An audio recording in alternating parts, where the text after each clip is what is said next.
Hello, welcome to Ken studies. CAPF AC 2020 का जो last 30 days हम सीरीज कर रहे हैं, यानी उसमें हम आज डे 3 देखेंगे। टारगेट ऑफ द डे में आज हम डे 3 का देखेंगे। आपका जो टारगेट है वो आपका 20 दिसंबर है, तो उसमें आज तीसरा डे चल रहा है। तो इसमें जो भी है आपको टास्क दिया जा रहा है और कुछ एक्सप्लेनेशन भी हम देंगे, कुछ चीज़ों को एक्सप्लेन भी करेंगे, लेकिन आपको अभी आज का ये कंप्लीट करना है। देखो, आज जो पेपर वन है, तो पेपर वन में जो है उसमें जुलाई 2020 का करंट अफेयर्स आपको रिवाइज करना है। देखो, जुलाई 2020 ग्रेजुअली हम चीजों को असाइन कर रहे हैं। मैं ये सोचता हूँ जो भी है कि आप इस अनुसार चल सकते हैं। Otherwise there is not certain thing कि इट इज नॉट सर्टेन कि आप इसी को फॉलो करो, बट आई होप कि यदि इसको फॉलो करते हो तो दैट विल बी फाइन। तो ये जुलाई 2020 का करंट अफेयर्स तो आइदर किसी भी सोर्स से करो, और उसमें एमसीक्यू जो हम सारा जो एमसीक्यू है वो हमने डिस्कस कर रखा है, तो उसको आप वीडियो को देख सकते हो। तो ये आपका टारगेट होना चाहिए। पेपर टू में आज हमने 2 टॉपिक लिया है, ठीक है, 2 टॉपिक्स लिया है। फर्स्ट टॉपिक जो है infrastructure development in border area. तो बॉर्डर एरिया में इंफ्रास्ट्रक्चर डेवलपमेंट, अभी देखो, एक जो हमारे पास एलएसी और एलओसी, तो एलएसी और एलओसी, इसके पहले तक जो हम है अधिक फोकस कर रहे थे एलओसी पे, लेकिन अभी फिलहाल जो है इंडिया चाइना के प्रॉब्लम के कारण वो एलओसी पे एलएसी पे ज्यादा फोकस करना है एलओसी के कंपैरिजन में। एलएसी का मतलब है line of actual control. Line of actual control, तो लाइन ऑफ एक्चुअल कंट्रोल जो है इंडिया और चाइना के बीच है। इंडिया और चाइना, देखो पहले हम सबसे पहले देख लेते हैं कि किस किस कंट्री के साथ हमारा कितना बॉर्डर है। तो बांग्लादेश सबसे ज्यादा है, 4096 किलोमीटर। फिर उसके बाद आपका चाइना के साथ है, चाइना के साथ 3488 किलोमीटर है। फिर उसके बाद पाकिस्तान के साथ है, पाकिस्तान के साथ हमारा 3370 किलोमीटर है। फिर उसके बाद हमारे नेपाल के साथ है, नेपाल के साथ, तो नेपाल के साथ हमारा कितना बॉर्डर है, हमारा 1752 किलोमीटर। फिर उसके बाद हमारा क्या है, म्यांमार के साथ, म्यांमार के साथ हमारा 1458 किलोमीटर है। फिर म्यांमार के बाद हमारा जो होता है ये भूटान, तो भूटान के साथ हमारा जो है वो 578 किलोमीटर है। फिर उसके बाद जो है अफगानिस्तान, तो देखो अफगानिस्तान जो है 106.7 के आसपास, यानी 107 आप कह सकते हो, 106.7 यानी कि 107 किलोमीटर। देखो, जो भूटान के ये अफगानिस्तान के साथ है, तो अफगानिस्तान के साथ हमारा डायरेक्ट इस समय बॉर्डर वो कंट्रोल वाला नहीं है, क्योंकि वो जो बॉर्डर उसके साथ लगता है वो पाकिस्तान की कंट्रोल में है, यानी पाकिस्तान ऑक्युपाइड कश्मीर का पार्ट है। और बाकी जो बॉर्डर है वो एक्टिव। अब उसमें देखोगे कि जो हम पाकिस्तान के साथ 3370 किलोमीटर मानते हैं, तो ये वो मानते हैं कि हम जो पाकिस्तान का एरिया जो पीओके है, तो पीओके के हम अपना मानते हैं, उस अनुसार उसके अनुसार जब हम बॉर्डर कैलकुलेट करते हैं तब ये आता है। चाइना के साथ देयर आर फ्यू प्रॉब्लम्स, लेकिन हम ये मानते हैं, इंडिया जो अपना मैप मानता है उस मैप के अनुसार इस चीज को आप ध्यान में रखोगे। नेपाल के साथ नो डाउट ऑलमोस्ट ठीक ठाक है, रिसेंट टाइम में अभी इशू हुआ है। फिर म्यांमार, म्यांमार के साथ देखो, म्यांमार और आपका ये बांग्लादेश, तो म्यांमार और बांग्लादेश के साथ हमारा ऑलमोस्ट प्रॉब्लम अभी नहीं है, लेकिन कहीं ना कहीं उस एरिया में भी इंफ्रास्ट्रक्चर स्ट्रॉन्ग करने की जरूरत है। तो देखो, जो एलएसी है, एलएसी जो है लाइन ऑफ एक्चुअल कंट्रोल, वो इंडिया और चाइना के बीच में है, और एलओसी जो है लाइन ऑफ कंट्रोल, वो इंडिया और पाकिस्तान के बीच। तो इंडिया और पाकिस्तान के बीच जो क्या हुआ कि 1947 में जब इंडिया आजाद हुआ, तो उसके बाद जो कबीलाई अटैक हुआ, इनफैक्ट कबीलाई अटैक के नाम पे वो पाकिस्तानी आर्मी उस पर, पाकिस्तानी आर्म फोर्सेस वो अटैक कर रही थी। तो जब सीज फायर यूएन के अध्यक्षता में, जो यूनाइटेड नेशंस के मध्यस्थता के द्वारा जो पीस कीपिंग हुआ, उसके अनुसार जो था कि जो जितना तक, यानी युद्ध विराम जब उस समय हुआ, मान के चलो, तो जो पार्ट हमारे कब्जे में रहा वो हमारे कब्जे में है, और जो पाकिस्तान के कब्जे में था वो अभी पाकिस्तान ऑक्युपाइड कश्मीर कहा जाता है। तो जो वो कंट्री, जो लाइन है, जो यानी कि एरिया बॉर्डर है, वो उस बॉर्डर को लाइन ऑफ कंट्रोल कहते हैं। अदरवाइज एक इंटरनेशनल बॉर्डर एक को कहते हैं। इंटरनेशनल बॉर्डर एलओसी के टर्म में जो है आईबी इंटरनेशनल बॉर्डर है, यानी कि जहां प्रॉपर तरीका से एरिया डिमार्केटेड है, ठीक है। तो ये हमारे पास ये वाला आप आपको ये जानना चाहिए, ठीक है। तो ये आपके पास कितने बॉर्डर हैं वो चीज़ें। अब देखो जो कुछ मेजर स्टेट हैं इंडिया के, वो जिनका बॉर्डर लगता है, तो देखो यदि हम लें पाकिस्तान के साथ, तो पाकिस्तान के साथ आपका मेनली लगता है राजस्थान का, पंजाब का और जे-एंड-के का और लद्दाख का। तो ये आपका राजस्थान, ये पंजाब, जम्मू एंड कश्मीर और लद्दाख, इनका बॉर्डर जो है पाकिस्तान के साथ लगता है।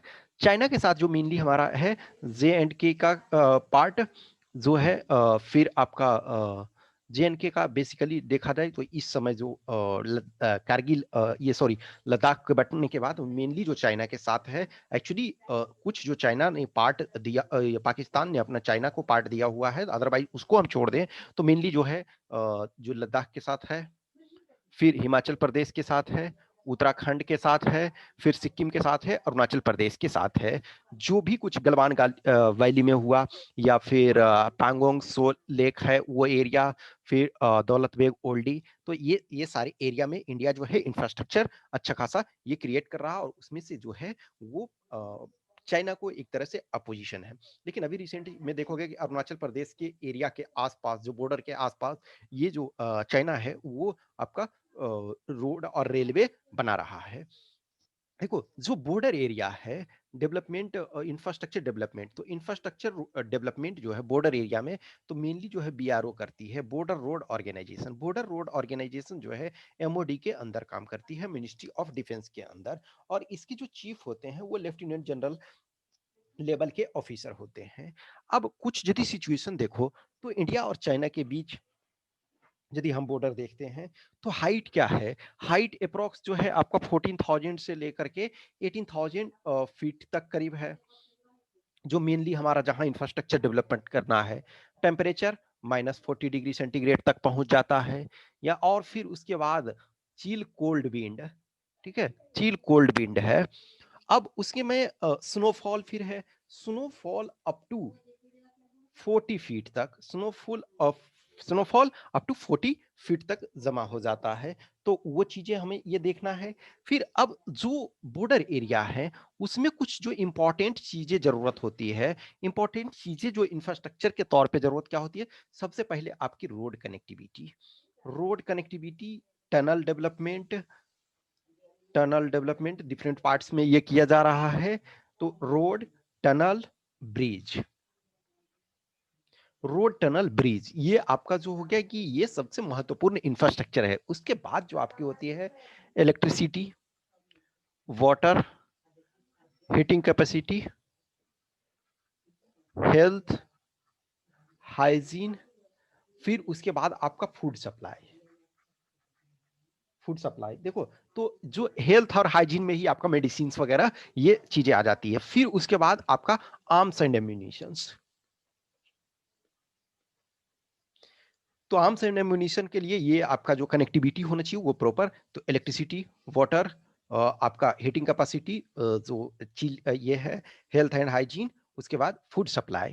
तो ये आपकी जरूरत होती है। बॉर्डर रोड ऑर्गेनाइजेशन जो है, in spite of covid pandemic में जो लॉकडाउन वगैरह है, उसके बावजूद भी, लॉकडाउन हुआ उसके बावजूद भी इसने, बॉर्डर रोड ऑर्गेनाइजेशन ने काफी अच्छा तरीके से वर्क किया। तो वो जो आपका line of control, line of actual control, फिर जो डिफरेंट इनफैक्ट फ्लड लाइट एक बोलते हैं, जो इलेक्ट्रिसिटी में फ्लड लाइट बॉर्डर एरिया में, तो ये सारे जो है इंफ्रास्ट्रक्चर बॉर्डर एरिया में एक महत्वपूर्ण एस्पेक्ट होता है। तो ये जो है इंडिया चाइना के साथ अभी जो प्रॉब्लम चल रहा है, उसके कारण कहीं ना कहीं जो है ये काफी इंपॉर्टेंट हो जाता है। तो इस टॉपिक को थोड़ा सा आप देख लोगे। नेक्स्ट आज का जो टॉपिक है, क्वाड एंड मालाबार एक्सरसाइज। ये क्वाड मालाबार एक्सरसाइज 2020 इस वजह से इस बार फेमस है और न्यूज में है कि इस बार फर्स्ट जो देखोगे कि ऑस्ट्रेलिया को भी शामिल किया जा रहा है। देखो मालाबार एक्सरसाइज 1992 में स्टार्ट हुआ, तब वो इंडिया और यूएसए के बीच में था। तो ये एक तरह से ना फुल फ्लेज्ड नहीं था, वो एक तरह से मिलिट्री कोऑपरेशन के तौर पे पास एक्सरसाइज के तौर पर ये किया गया था। लेकिन अभी जो है वो फुल फ्लेज्ड, तो ये स्मॉल स्केल पे स्टार्ट हुआ था 1992 में। फिर देखो 1998 में, ये जो थोड़ा सा आपको ये इसका बैकग्राउंड जानना चाहिए कि 1998 में इंडिया ने मई 1998 में अटल बिहारी वाजपेयी के नेतृत्व में जो सरकार बनी थी, एनडीए सरकार, तो न्यूक्लियर एक्सप्लोजन किया पोखरण में। तो उससे गुस्सा होकर के अमेरिका ने इंडिया पे सैंक्शन लगा दिया। इनफैक्ट ऑस्ट्रेलिया, जापान ये सारे कंट्री थे सैंक्शन लगाने वाले, जर्मनी वगैरह सारे ने। तो जब आप 1992 से मालाबार एक्सरसाइज कर रहे थे तो वो बायलैटरल एक्सरसाइज था। तो उस बायलैटरल एक्सरसाइज में जब आपने न्यूक्लियर एक्सप्लोजन किया तो उन्होंने सैंक्शन लगाया और ये मालाबार एक्सरसाइज ये 1998 में बंद हो गया। फिर जब तब 1998 में जो थे बिल क्लिंटन वहाँ के राष्ट्रपति थे। फिर 2002 में देखोगे सिचुएशन बदल गया। जॉर्ज डब्ल्यू बुश जो है अमेरिका के राष्ट्रपति बन गए। उसके बाद जो आपका ये अमेरिका के डिफरेंट लोकेशंस पे जो टेररिस्ट अटैक हुआ, ये आपका ठीक है, अल-कायदा एंड तालिबान ने जो भी कुछ किया, तो उसके बाद जो है ओसामा बिन लादेन के नेतृत्व में, उसके बाद अमेरिका को as a India natural ally के तौर पे इंडिया को जरूरत हुई कि global terrorism fighting, global terrorism में ये को इंडिया की जरूरत महसूस की गई अमेरिका के द्वारा। तो फिर 2002 में ये एनुअल रूप से स्टार्ट किया गया। 2015 में बीच में फिर जापान को ये चल रहा था, फिर लेकिन जापान ने एक आध बार ये पार्टिसिपेट एज ए किया लेकिन फुल फ्लेज्ड स्तर पे नहीं। फिर 2015 से जापान जो है रेगुलर रूप से इसमें पार्टिसिपेट कर रहा। कहीं ना कहीं देखो जो कहते हैं ना कि फ्रेंड का फ्रेंड जो फ्रेंड होता है और फ्रेंड का इनमी जो होता है, ठीक है, तो फ्रेंड का इनमी इनमी होता है लेकिन इनमी का इनमी जो होता है वो फ्रेंड होता है। तो उस अनुसार देखा जाए कि इंडिया और जापान दोनों की हॉस्टिलिटी चाइना से है। तो कहीं ना कहीं दोनों एक तरह से फ्रेंड है। जिस प्रकार पाकिस्तान और चाइना जो है दोनों का कन्फ्लिक्ट जो है इंडिया से है, तो दोनों नेचुरल अलाई हैं। तो 2015 में मालाबार एक्सरसाइज में जो है वो शामिल किया गया ये को भी 2015 में जो है जापान को शामिल किया गया। और 2020 जो है, तो 2020 में जो है वो फर्स्ट टाइम ऑस्ट्रेलिया शामिल हो रहा है। तो अब ये क्वाड सबसे पहला जो टर्म आप देख रहे हो ये क्वाड है। तो क्वाड आपका क्या है ये, ठीक है, क्वाड्रिलेटरल क्वाड्रिलेटरल सिक्योरिटी डायलॉग। तो क्वाड्रिलेटरल सिक्योरिटी डायलॉग, तो क्वाड जो है क्वाड्रिलेटरल सिक्योरिटी डायलॉग है। तो क्वाड में कितने हैं, 4 मेंबर है, इंडिया, यूएसए, जापान और ऑस्ट्रेलिया। तो ये क्वाड एक तरह से क्वाड्रिलेटरल सिक्योरिटी डायलॉग है। तो security dialogue is a different thing और full fledge military exercise is a different thing. You can not say कि it is still a full fledged military bloc as such। NATO जो है वो NATO जो है एक full fledged military bloc है। तो उस अनुसार जो है अभी जो क्वाड है वो मिलिट्री ब्लॉक में ये शामिल नहीं हुआ है, मिलिट्री ब्लॉक अभी प्रॉपर नहीं बना है। ये एक तरह से जो क्या है कि क्वाड्रिलेटरल सिक्योरिटी डायलॉग है कि क्वाड्रिलेटरल मींस 4 मेंबर है इसमें, जो इंडिया, यूएसए, जापान और ऑस्ट्रेलिया। तो इसमें जो है क्वाड के इस बार सारे मेंबर जो हैं वो मालाबार एक्सरसाइज में ये कर रहे हैं। अब चाइना चाइना एक फैक्टर कहीं ना कहीं है कि देखो जो ऑस्ट्रेलिया है, ऑस्ट्रेलिया लंबे समय से जब जापान इसमें शामिल हुआ तभी से ऑस्ट्रेलिया भी ये चाह रहा था कि मालाबार एक्सरसाइज में हमें भी शामिल किया जाए। लेकिन इंडिया का हमेशा ये रहा है कि एक तरह से हम जो सिक्योरिटी के टर्म में है वो किसी से मिलिट्री ब्लॉक बनाने का इंडिया का उस तरीके से कोई एम नहीं है। तो इंडिया वाज रिलैक्टेंट इनफैक्ट। लेकिन जो इस बार चाइना के साथ जो प्रॉब्लम हुआ, तो कहीं ना कहीं जो ग्रेजुअली है इंडिया ने उस चीज को अलाउ करना स्टार्ट कर दिया धीरे धीरे। ये एक ग्रेजुअल प्रोसेस के तहत हुआ, ऐसा नहीं हुआ कि एक ही दिन में सारा चीजें हो गया। इनफैक्ट इस ईयर में ही वो जापान ये सॉरी ऑस्ट्रेलिया ने बहुत लंबे समय से इस चीज को में शामिल होने के लिए कहा था। लेकिन इंडिया के कहीं ना कहीं इस चीज को लिए रिलक्टेंट था। तो फाइनली जो भी इंडिया चाइना के साथ हुआ, तो इनफैक्ट इन जो एक्चुअल में जो प्रोसेस स्टार्ट बहुत पहले हो चुका था, लेकिन जो प्रॉपर तरीका से फॉर्मल एंट्री जो हुआ वो अक्टूबर में ये अलाउ किया गया। तो अक्टूबर 2020 में उसे अलाउ किया गया। अब देखो ये जो है 2 फेज में चल रहा है मालाबार एक्सरसाइज। तो 2 फेजेस में तो देखो एक चीज ये देखना कि क्वाड जो है अपने आप में अभी मिलिट्री ब्लॉक टाइप का कुछ नहीं है। ये ध्यान रखना यही चीज है कि ये this is not a military block, it is just a dialogue, security dialogue, quadrilateral security dialogue.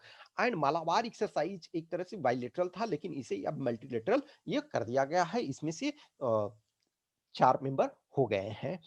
तो ग्रेजुअली जो है कि कहीं न कहीं आप जिस सिचुएशन में एक जो कहते हैं ना कि हम ग्लोबल चेंजेस जो भी हो रहे हैं, तो उसके साथ हमें कदम ताल मिला करके चलना चाहिए। वो जो ये है ना Palmerston dictum, there is no permanent friend and no permanent enemy, only permanent interest of the country is there and also जो इंटरेस्ट ऑफ कंट्री है, वो भी टाइम के साथ-साथ चेंज हो रहा है। तो इंडिया का जो भी चेंजेस हो रहा है सिक्योरिटी के टर्म में या फिर इंटरनेशनल रोल प्ले करने में, तो कहीं न कहीं उस कारण से है इंडिया जो है ये पार्टिसिपेट कर रहा है। तो 2020 जो है इसी वजह से आपका इम्पोर्टेंट है, तो कहीं न कहीं ये शायद इसको किसी भी फॉर्म में आ सकता है। तो देखो 2 फेजेज़ में हो रहा, फर्स्ट फेज जो है वो ये ऑलरेडी समाप्त हो चुका है। तो फर्स्ट फेज जो था 3rd से लेकर के 6th ऑफ नवंबर तक, तो फर्स्ट से लेकर के 6th ऑफ नवंबर तक वो आपका जो है बे ऑफ बंगाल में, यानी कि off the coast of Visakhapatnam. Visakhapatnam Andhra Pradesh के विशाखापट्टनम के कोस्ट के पास जो बे ऑफ बंगाल है, बंगाल की खाड़ी में पहला जो है वो समाप्त हुआ। और जो दूसरा फेज है, दूसरा फेज कल समाप्त हुआ, कल यानी कि 20th को समाप्त हुआ। तो दूसरा फेज जो है वो आपका ये अरेबियन सी में हुआ 17 से 20 नवंबर तक। तो पहला फेज जो हुआ वो बे ऑफ बंगाल में, बंगाल की खाड़ी में, और दूसरा जो अरेबियन सी अरब सागर में हुआ। इंडिया के तरफ से जो कुछ पार्टिसिपेट किए, तो इंडिया का डिस्ट्रॉयर जो है आईएनएस रणविजय, ठीक है? इस चीज को आप नोट कर सकते हो, या जो भी है आप इस चीज को देख लोगे। तो इंडिया के तरफ से आईएनएस रणविजय डिस्ट्रॉयर जो ये पार्टिसिपेट किया। फिर अस्टील्थ फ्रैगेट आईएनएस शिवालिक, तो जो आपका अस्टील्थ फ्रैगेट आईएनएस शिवालिक ने पार्टिसिपेट किया। फिर ऑफशोर पेट्रोल वेसल जो आईएमएस जो सॉरी आईएनएस जो है सुकन्या। फिर उसके बाद फ्लीट सपोर्ट, फ्लीट को जो भी ये चल रहा है उसका सपोर्ट जो शिप है वो आपका जो है आईएनएस शक्ति, ठीक है? फिर आईएनएस शक्ति, उसके बाद फिर सबमरीन जो है सिंधुराज, और फिर P8I जो लॉन्ग रेंज मैरीटाइम प्लेन है वो शामिल हुआ। कुछ जो चीजें हैं यूएस और इंडिया के रिलेशन में जो, या इनफैक्ट इन मालाबार एक्सरसाइज और ये जो क्वाड है, तो डायरेक्ट जो है इसमें हम बायलेटरल तरीके से ये कर रहे हैं। मेनली जो यूएस के साथ जैसे ये है सेंट्रिक्स, एक जो है सेंट्रिक्स, सेंट्रिक्स तो सेंट्रिक्स में है क्या है, combined enterprises regional information exchange system, यानी combined enterprise regional information exchange system. इसके तहत जो है अमेरिकन जो है, अमेरिका अपना जो ये इंफॉर्मेशन कम्युनिकेशन डिवाइस जो है इंडियन शिप पे लगाएगी। फिर आप ऑलरेडी जान रहे हो कॉमकासा जो है, तो कॉमकासा जो आपका communication compatibility and security agreement ये है। फिर लेमोआ साइन किया, LEMOA logistic exchange memorandum of agreement. फिर आपका बेका है, बीईसीए, तो वो आपका जो है basic exchange and cooperation agreement. तो ये जो है ये सारे चीजों को अमेरिका और इंडिया के बीच में शामिल किया गया। पासिक्स एक्सरसाइज जो है, पासिक्स मैंने ऑलरेडी बताया ना कि जो मालाबार एक्सरसाइज था, मालाबार एक्सरसाइज जो है कि वो आपका 1992 में इंडिया और अमेरिका के बीच स्टार्ट हुआ। तो एज ए पासिक्स एक्सरसाइज के रूप में हुआ कि जो है इंडियन नेवी जो है और जो अमेरिकन नेवी है वो उस चीज को यूज करेगी। लेकिन आज के डेट में है कि ग्रेजुअली इनफैक्ट 2003 में जो है सबमरीन वगैरह हमने शामिल करना शुरू कर दिया। फिर आपको 2006 वगैरह में देखो एयरक्राफ्ट कैरियर वगैरह हमने इसमें शामिल करना शुरू कर दिया। तो ग्रेजुअली जो है एक तरह से आज सिर्फ ये पासिक एक्सरसाइज के रूप में नहीं रहा है, ये एक तरह से फुल फ्लेज्ड मिलिट्री एक्सरसाइज हो गया है। अब देखो एक चाइना फैक्टर है कि चाइना का इस पर क्या कहना है। तो चाइना एक तरह से डायरेक्ट इस चीज के लिए अपोज नहीं किया है, लेकिन उसने ये चीजें बोला है कि जो है ये जो भी कुछ हो रहा है तो रीजनल बैलेंस जो है सिक्योरिटी के, रीजनल बैलेंस और कोऑपरेशन ये कंटिन्यू रहना चाहिए और पीसफुल तरीके से पीसफुल कोएग्जिस्टेंस के तौर पे रहना चाहिए। तो आज का हमने दो टॉपिक डिस्कस कर दिया। एक जो रोड इंफ्रास्ट्रक्चर आपका है, जो बॉर्डर एरिया में, जो बॉर्डर एरिया में इंफ्रास्ट्रक्चर डेवलपमेंट, और दूसरा क्वाड एंड मालाबार एक्सरसाइज। तो ये टॉपिक्स जो है काफी इंपॉर्टेंट हैं, तो इस चीज के बारे में आप स्मॉल से ये आपको देखो, मैं सारी चीजें मैं रिटन फॉर्म में नहीं दे रहा हूँ इस वजह से कि एक तो सारी चीजों को लिखने में फिर बहुत टाइम लगता, प्रॉपर तरीका से सिस्टमेटाइज ढंग से बनाने में, एज ए एसे के तौर पे बनाने या फिर रिपोर्ट के तौर पे। तो मैं चीज़ों को डिस्कस कर रहा हूँ, मैं टॉपिक के पॉइंट ऑफ व्यू से इसको डिस्कस कर रहा हूँ। बाकी जो आप है उसको आप कुछ इन्फॉर्मेशन वगैरह जो भी हैं प्रॉपर तरीका से लिखो। नेक्स्ट अब जो है ग्रामर वाला पार्ट। तो ग्रामर वाला पार्ट में फिर से हम इनका सॉल्यूशन देखेंगे। देखो अब ये हमेशा इसी ढंग से नहीं चलेगा, लेकिन हम कोशिश कर रहे हैं जितना हम, ये देखो इसमें हमने यही बोला कि आपका रिस्पॉन्स जो है वो डिसाइड करेगा। रिस्पॉन्स अच्छा मिलता रहेगा तो हम चीज़ों को करते जाएँगे। नो डाउट बहुत सारे वर्क रहते हैं, तो जो कुछ हो पाता है वो मैं कर रहा हूँ। Eight the end of the day क्या है कि मैं फुल फ्लेज्ड देखो नोट्स के तौर पे तैयार करके सब नहीं दे सकता हूँ, क्योंकि क्या है कि देखो अब सारी चीज़ों को करने में बहुत सारे मैन पावर की ज़रूरत होती है, हर वो चीज़ में एक-एक चीज़ को करने में। तो मैं जितने हो रहे हैं, जो भी हमारे पास फ्यू रिसोर्सेस जो हैं, जितने मिनिमम रिसोर्सेस में जो कुछ हो रहा है, वो हम करने की कोशिश कर रहे हैं। तो at the end of the day आप प्रॉपर तरीका से मेहनत करो और इसका एडवांटेज उठाना। तो rewrite the sentences as directed. The people regarded him as an impostor and called him a villain. तो इसको पैसिव वॉइस में ये करना है।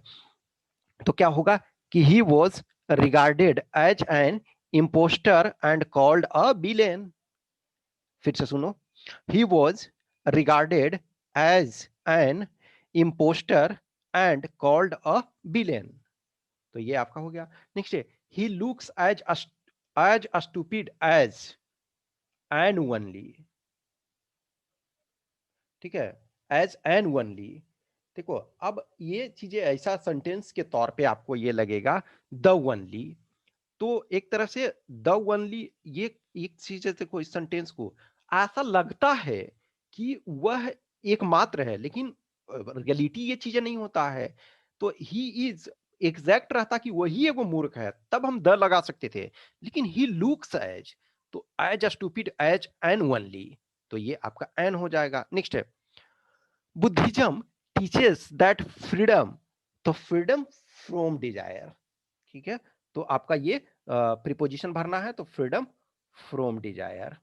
अब इसमें जो है auxiliary verb, correct auxiliary verb भरना है। तो he dot dot dot ill since 3 November 2017।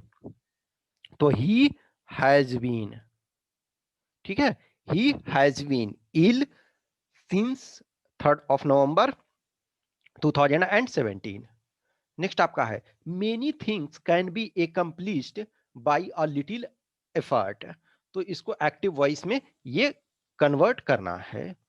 तो क्या है कि वन कैन या मे कर सकते हो। वन कैन या one may accomplish many things by a little effort. ये one may accomplish many things by a little effort. Next आपका है, he says to me the earth is round. तो देखो ये यूनिवर्सल ट्रूथ है। तो universal truth में जो है वो हम चेंजेस टेंस का नहीं करते हैं। तो सिंपली क्या हो जाएगा, ही सेज टू मी। तो he says to me that the earth is round. I asked Urvashi if she would lend me a pencil. Change into direct speech. इसको देखो इनडायरेक्ट में करना था, इसको डायरेक्ट करना है। तो I said to Urvashi, inverted comma, I said to Urvashi, comma दे करके inverted comma, will you lend me a pencil. और उसमें आपको प्रश्नवाचक चिन्ह लगाना है। ठीक है, उसमें आपको प्रश्नवाचक चिन्ह लगाना है। नेक्स्ट आपका है, I wake up daily in the morning and walk for 5 kilometre. तो ये आपको क्वेश्चन टैग लगाना है। तो ये इसमें हो जाएगा डोंट आई। डोंट आई ये आपका, सॉरी ये लगा हुआ ही है प्रश्नवाचक।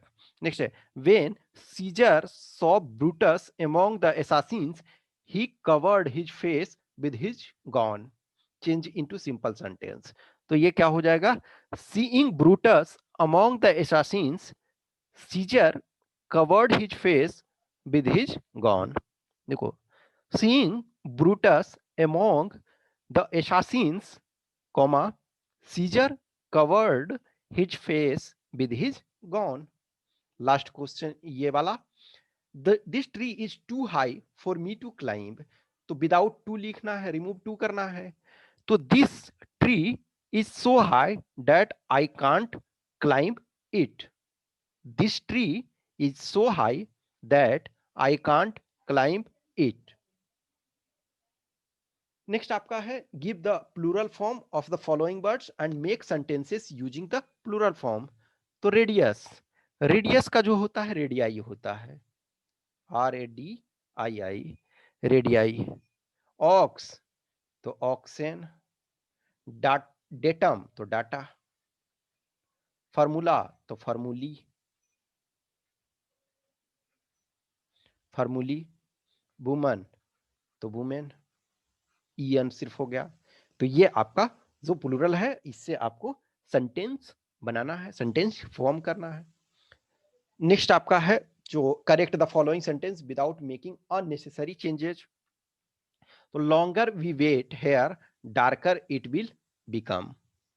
तो देखो, the longer we wait here the darker it will become. तो ठीक है, longer we wait here the darker, ठीक है, द लॉन्गर, ये यहां लगाना है the longer we wait here, ठीक है, the darker it will become, the darker it will become. Next, he is suffering with fever still he is going to class regularly.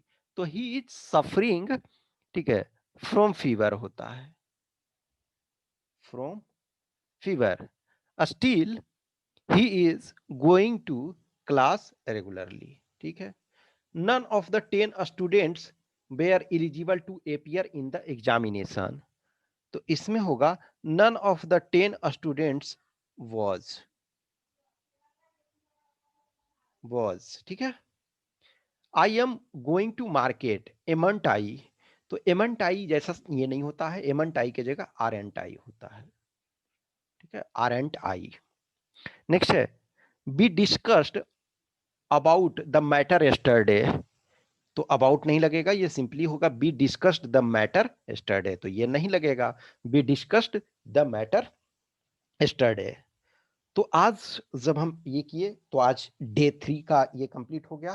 देखो, इसमें हमने पेपर 1 में आपको जो दिया वो करंट अफेयर्स का एमसीक्यू आपको, यानी कि करंट अफेयर्स जुलाई मंथ का करने के लिए दो टॉपिक हमने डिस्कस किया, infrastructure development in border area, फिर आपका दूसरा जो है क्वाड एंड मालाबार एक्सरसाइज। तो Malabar exercise in the sense है कि 2020 के कंटेक्स्ट में इसे रखना है। तो ये हो गया, और फिर हमने ग्रामर के पार्ट देखे। इसी ढंग से हम कंटिन्यू करते रहेंगे। जिनका भी कुछ भी क्वेश्चंस क्यूरी है तो कमेंट बॉक्स में डालो, या व्हाट्सएप नंबर पे इस पे संपर्क कर सकते हो, या टेलीग्राम नंबर पे। जिन्हें भी टेस्ट देना है केन स्टडीज पे जाकर के टेस्ट दे सकते हो, या फिर जिन्हें क्लासेस वगैरह या जो भी एमसीक्यू वगैरह का जो सीरीज है 1500 का, तो उसको ज्वाइन करना है तो वो संपर्क कर सकते हैं। Okay, thank you, keep continue and have positive attitude.